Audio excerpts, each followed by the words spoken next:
If the Twins put Joe Ryan on the block, what would it take for the New York Mets to land him as their new ace? We'll talk about it on today's show.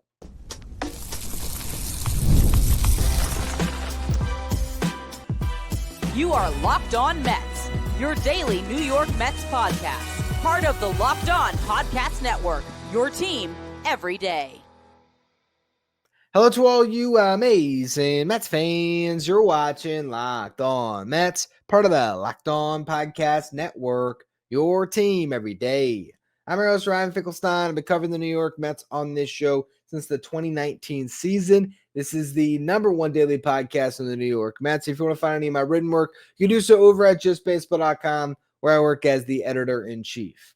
Today's episode is brought to you by FanDuel. Right now, new customers can bet just $5, and if your bet wins, you're going to get $300 in bonus bets to use across the app. Download FanDuel today. Now, on yesterday's show, I did a podcast focused on how the Mets could potentially land Sandy Alcantara in a trade this winter. And then after the show, I put a poll out to the audience. I asked you who you wanted me to talk about next, doing a very similar format to what you would have watched on yesterday's show. I polled and asked whether Joe Ryan, Sonny Gray, Jacob deGrom, or Freddie Peralta was the ace that you wanted me to do one of these shows on next. And just narrowly, Joe Ryan won out the vote, got 36% compared to Freddie Peralta at 33%, which means Freddie will be our next show. And then Jacob deGrom, 26%, could not get enough votes for me to go down memory lane on that one. Probably for the best. We probably don't need a show talking about Jacob deGrom coming back to the Mets as much as I would love to speak it into existence. And I guess not many are excited about Sonny Gray, although if you want insight on all these guys, check out the show I did earlier this week where I broke down 11 trade candidates the Mets could target this offseason to bolster their rotation. But let's focus in on the Twins.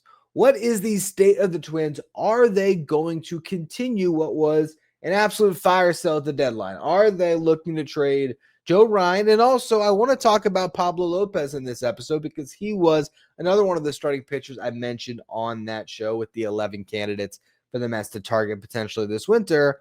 I think these two guys are a lot closer in what they can provide the New York Mets than I think public belief would be. But we'll get to that more in the final segment. Let's start with where the Twins are at with their payroll.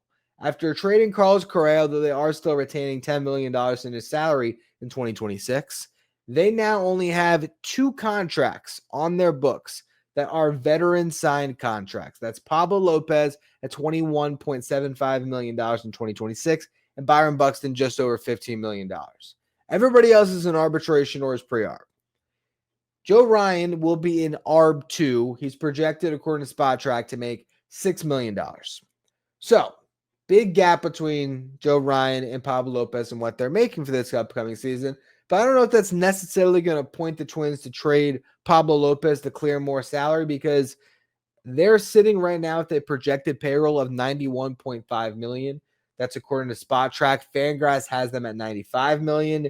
You look at their payroll the last couple of years, they have been over $120 million every single season. $121 million in 2021, $150 million in 2022, $156 million in 2023, and then $131 million in each of the last two seasons. So if they still have it in the budget to get over to $130 million, it's going to be tough for them to spend $35 million in free agency because they are not the top flight destination that's going to be bidding on Cody Bellinger and Alex Bregman, and certainly not Kyle Tucker.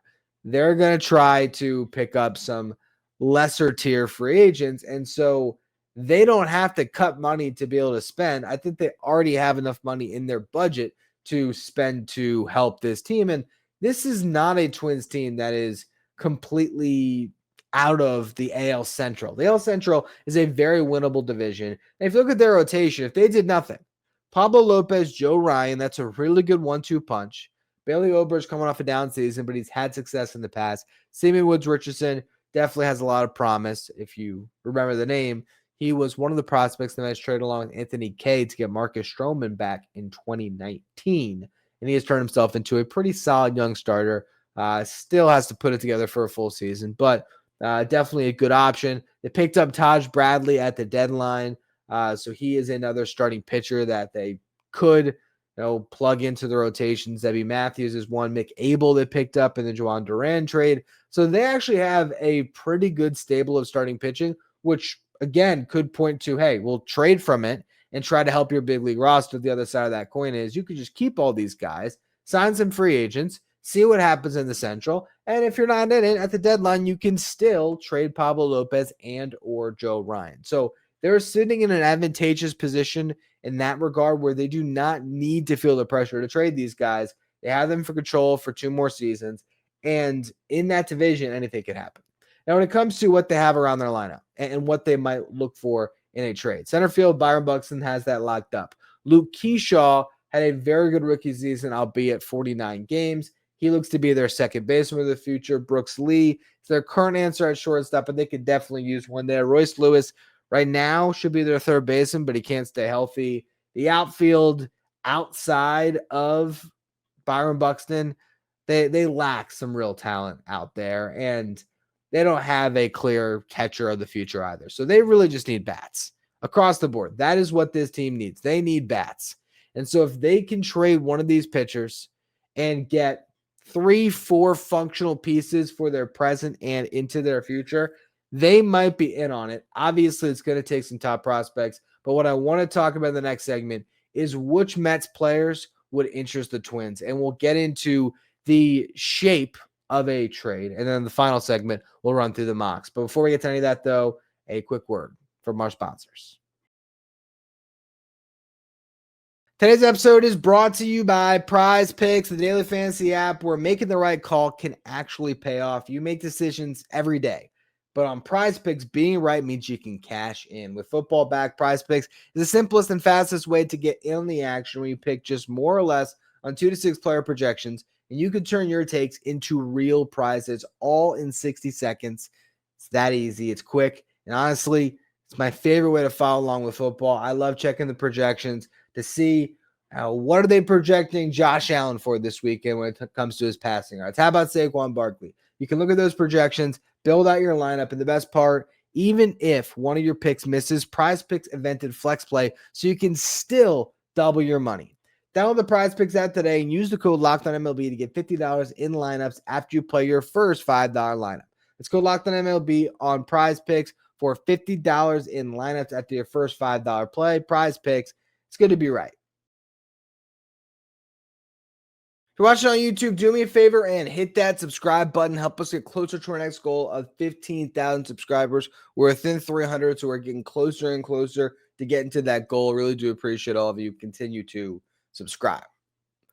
So when we look at the Twins and what they need, I think bats are clearly a priority right now because they have a decent stable of pitching. If they were to trade only one of Joe Ryan or Pablo Lopez, they'd still have the other one around to lead their rotation. And if they get enough to help juice this lineup, you never know. In that AL Central, again, they could compete in 2026. So I think getting some plug-and-play bats is a pretty high priority for them, and that's where Mark Vientos, to me, makes a lot of sense in this trade. Vientos could be their first baseman. Vientos could be their DH. They don't have a clear-cut guy that is holding down either of those spots. Third base technically is almost open because Royce Lewis can't stay on the field. Mark Vientos has a lot of upside offensively, and he has done it already. There is something to be said about trading for a player that has a near all-star campaign. Obviously, he wasn't going to make the all-star team in 2024, but he produced at the level of an all-star that season. So yes, this past year was bad. Yes, largely throughout his career, Mark Vientos has been very inconsistent, but he showed an ability to hit a bunch of home runs in 2024, and he then was outstanding in the playoffs. I think that a team like the Twins, who is looking at a Central that, again, is fairly wide open, if they can get Vientos as one of the pieces in this trade, not even necessarily the most valuable piece, but the piece that's going to help their roster the most next season, I think that's a good start. I think other players that could intrigue them, Ronnie Mauricio or Brett Beatty could also intrigue them in similar capacities. I think Vientos is the one that the Mets would like to trade the most. We talked a little bit on yesterday's show. I think they probably want to hang on to Beatty to be their third baseman. So I think it's maybe trading one of Vientos or Mauricio this offseason. I just think for the Twins, while Ronnie Mauricio presents a very compelling upside, case, that okay, you get him, he could be your starting third baseman. I also think that the bat has so much more volatility to it. Not that Vientos is a sure thing, but I think he makes more sense for them than Mauricio does. Jeff McNeil kind of talked about how yesterday's show as well. I think McNeil can make sense for a lot of teams and trades now that it's 1 year left. And in this instance, if you are picking up Pablo Lopez, if it's a Pablo Lopez trade, Jeff McNeil's salary is negligible compared to what they would be losing or what they would be shedding with Pablo Lopez. And again, this is a team that has run payrolls near $130 million for years. I know they were considering selling the team and now they aren't, but I don't know if they are ready to, or they're afraid to run a payroll in the $130 million range when that's what they've been doing. So if they feel comfortable with that, they could take on Jeff McNeil's salary. And look, Jeff McNeil's not going to change everything for them. They have Luke Keyshaw to be their second baseman. But again, Jeff McNeil's versatility and his ability to just give you a quality at bat, stick him in left field, stick him in right field, I think he's another guy that would hold some value to the Twins. Now, this is not me saying, all right, Mark Vientos, Jeff McNeil, and Kevin Parada, I'm just going to trade stuff that I don't like, and I'm going to get Joe Ryan. That's not what I'm saying. I just think that these are pieces the Mets can throw in where they can maybe save a prospect because the Twins might want either Vientos or McNeil or Mauricio or maybe Acuna, whatever it is. Now, when you look at what they're going to want more than anything, it goes right back to the same players we were talking about in yesterday's show. Teams are going to ask first about Jet Williams or Carson Bench. The Mets have to say no in those instances. Maybe you trade Jet Williams. I could somewhat get my mind around that, but not in this type of deal. The one trade that makes sense to me where you go Jet Williams is if Ketel Marte really is available. Well, now you're getting your second baseman for the next 5 years anyway. So in that trade, sure, I could see moving Jet Williams. If there was a better ace on the table, maybe, but for what is going to be on the trade market, I don't know if there is a deal where Jet Williams makes sense to be included. So I think you want to hold on to those guys. I think you want to hang on to, Nolan McLean, Jonah Tong, and Brandon Sproat, just because those guys can help your rotation immediately. I also think that those are guys, though, that other teams are going to want. We talked about Ryan Clifford and Jacob Reimer on yesterday's show. I think both those guys will hold a lot of trade value. That is your next tier below once you get past Jet and Bench. It's Clifford, it's Reimer, and honestly, AJ Ewing is right there. AJ Ewing had a great season for the New York Mets. He's a guy that could be a center fielder for teams that has a ton of athleticism. I think AJ Ewing, it's another guy that would hold a lot of trade value and be able to headline a trade, assuming you put enough on top of it. So we'll figure out exactly what that looks like in a second. But Nick Morabito is another guy that makes a lot of sense, I think. And then when you talk about, and for those of you who know who Nick Morabito is, he's another quick center fielder. Didn't have the best season in Double-A, but held his own. He was solid enough, and I think his numbers in 2024 are very similar to what AJ Ewing just did in 2025. Ewing has, I think, more value right now in the market because of the season that he just put together, but Nick Morabito should be able to be moved, or should hold some value to be moved as well. And he's Rule 5 draft eligible, so the Mets have a decision to make on Morabito. Are they going to add him to their 40-man roster as a potential fourth outfielder option, or are they going to try to sneak him through the Rule 5 draft, which might be easier said than done, or will they try to move him before you even get to that process? So that's another guy to just think about when you're talking about some trades. Pitching, the Mets have so much pitching. So if you hold on to those three arms, the three rookies started from down the stretch, you still have Jack Weninger and Jonathan Santucci, who should start next year in AAA. Particularly Weninger. I think Santucci could as well. Will Watson has really good stuff. He can definitely hold value in a trade. RJ Gordon, Zach Thornton. The Mets have a lot of arms. So if you're looking at, okay, what type of a package gets a deal done for a ace-level pitcher on the Twins, whether that is Pablo Lopez or Joe Ryan. Plug-and-play bat makes a lot of sense. A top starting pitching prospect that could replace that starter down the line, and a top hitting prospect.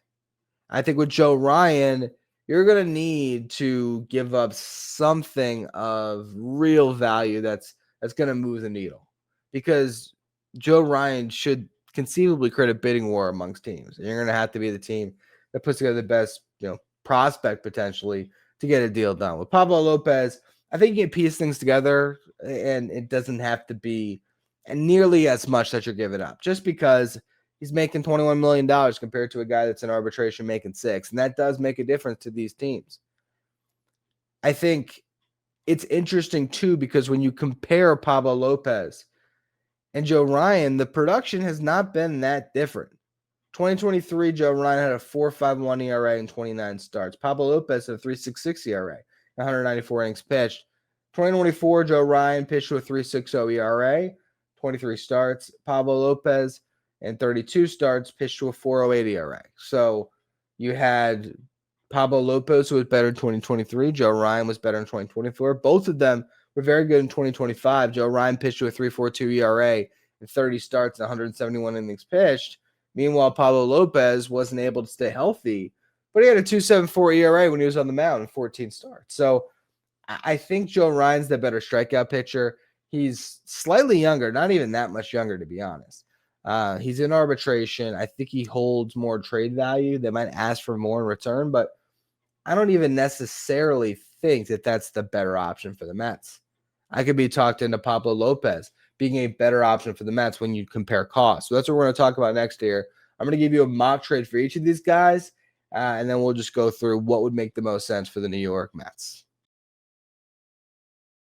Today's episode is brought to you by FanDuel. The NFL season's here, and FanDuel has an offer you don't want to miss. Right now, new customers can bet just $5, and you're going to get $300 in bonus bets if you win. That's right. Just pick a bet, put down $5, and if it hits, you're going to unlock $300 in bonus bets to use across the app. I love using FanDuel because it fits however you like to bet, whether it's player props, building the same game parlay, or even jumping in live as the action unfolds. It makes watching football even more exciting. You've got a little something riding on the action. Whether you're a casual fan or you love diving into the stats, FanDuel is going to make the game day experience so much better for you. It's quick, it's easy. It's the best way to add a little more energy to your Sundays. So if you are ready to play, download the FanDuel app now by visiting FanDuel.com to get started. That's FanDuel.com to place your first $5 bet. If you're an everydayer that always tunes into the show, make sure you become a Locked On Mets insider. This is our texting service. We're going to updates from me anytime news breaks in the Mets. You can answer me questions anytime. Take part in our Locked On Mets signed photo giveaways. And you get a live graphic sent to your phone each day so you know who's in the starting lineup without ever having to go on social media. If you want to be a Locked On Mets insider, find a link in the episode description and go to subtext.com/LockedOnMets. Now, the mock trade I put together for Joe Ryan is a steep price to pay. And I think this is as far as you would have to go to get this done. So I want to make that clear.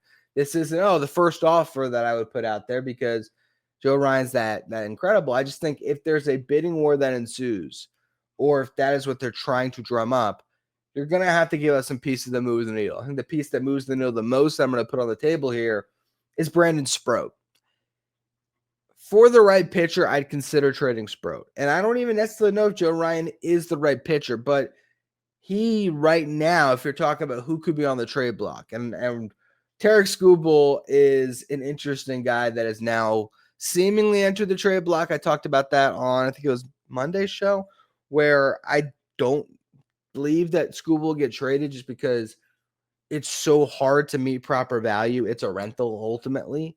So it's tough to trade what Skubal was worth to the Tigers, but he only has a year. I think they're better off letting the season play out. If you're not in it, you trade him at the deadline, or you tag him with the QO and just do everything you can to retain him in free agency. But the only reason why I mentioned Skubal is when you're talking about the top pitchers on the market right now, you can make a case that Joe Ryan could be the top starting pitcher moved at this year's in this offseason. Now, I think Sandy, to me, is an interesting case, and there's just something about Sandy, as I talked about in yesterday's show, It just makes me buy into him having that resurgence this upcoming season and being an ace that can really carry you, especially with the workload that he can take on. Joe Ryan, though, has really good stuff. And so I think it's going to take a lot to get him. And that's where I put Brandon Sproat into the package, because if you're the Twins, now you got a guy that can slide to your rotation immediately. I think AJ Ewing would get a lot of interest in this type of a trade, just because who wouldn't want a guy that stole whatever it was, 60 bases, and can be a real spark plug in center field and had good discipline this year and just really had a great season. I think AJ Ewing would absolutely move the needle, and that's sort of the main crux of this trade for Joe Ryan. If you give up Brandon Sproat and AJ Ewing, I feel like that's a really good starting point where maybe you don't even have to give up Mark Vientos as the third piece. But like I mentioned, this is as far I would potentially go. And I could talk myself into Vientos, Sproat, and Ewing in this trade getting moved, because if you're going to hang on to Nick Morabito, there is some overlapping skill set between Morabito and Ewing. And I still ultimately believe that Carson Bench is the center fielder of the future. You have Nimmo on left. You have Soto on right. That's your outfield for the next couple years anyway. So I would be fine with the Mets trading AJ Ewing in this deal or any deal for an ace. Brandon Sproat, again, a little bit of a tougher pill to swallow just because he could help you right now. But your rotation's much better with Joe Ryan in it instead of Brandon Sproat. If you can go Joe Ryan, Nolan McLean, and then hopefully Sean Manaea bounces back, and you got Clay Holmes, you got David Peterson, you got Kodai Senga.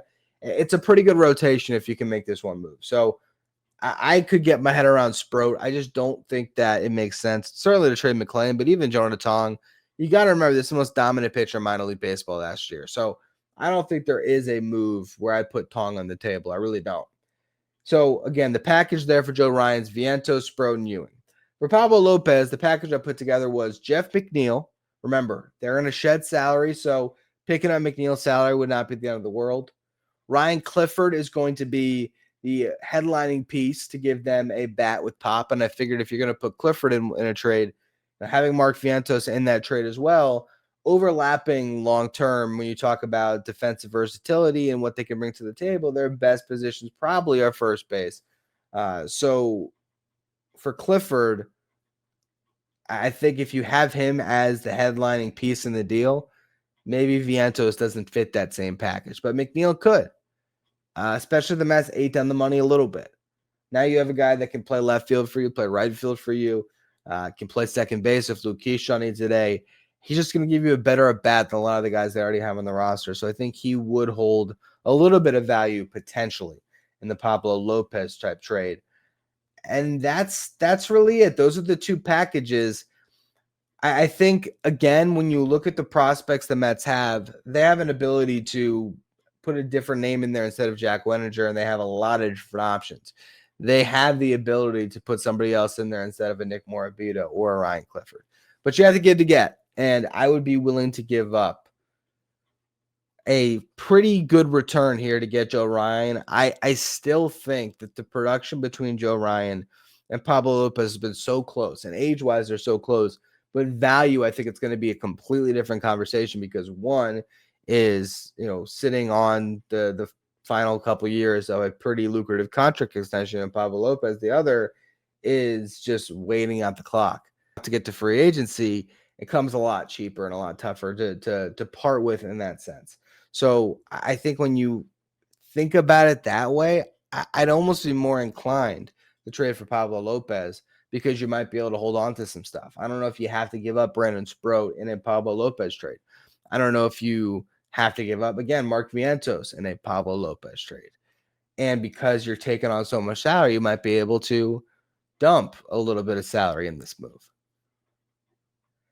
I still personally am more on board with trading for Sandy than trading for Joe Ryan or Pablo Lopez, but I get where there's a lot of intrigue there, especially with Joe Ryan, just because of picking him up and still having 2 years of arbitration with him. The upside that he possesses, I think, is probably higher than Pablo Lopez. And Pablo Lopez has been doing it for a long time. So I don't think either one of them, I don't think, is a bad choice. I think both of them have a lot of merit to picking them up as additions to bolster this rotation. But I also wonder, with either move, if it's good enough where you'd say the Mets don't need to go out and get another ace. or get an ace, if this would be more of a number 2, middle of the rotation type situation. I mean, I think both of these guys have led that Twins rotation over the last couple of years, but maybe you want a little more impact. And if you do, obviously there are other pitchers in the market. I could have done the Freddie Peralta show today. Remember, as I mentioned, the difference in polling was very close. So I think I will do a Freddie Peralta show coming up next year. Whether that is for Saturday, if I have some time today to just knock that out and kind of finish off this series that we did on starting pitchers the Mets could trade for, at least for now.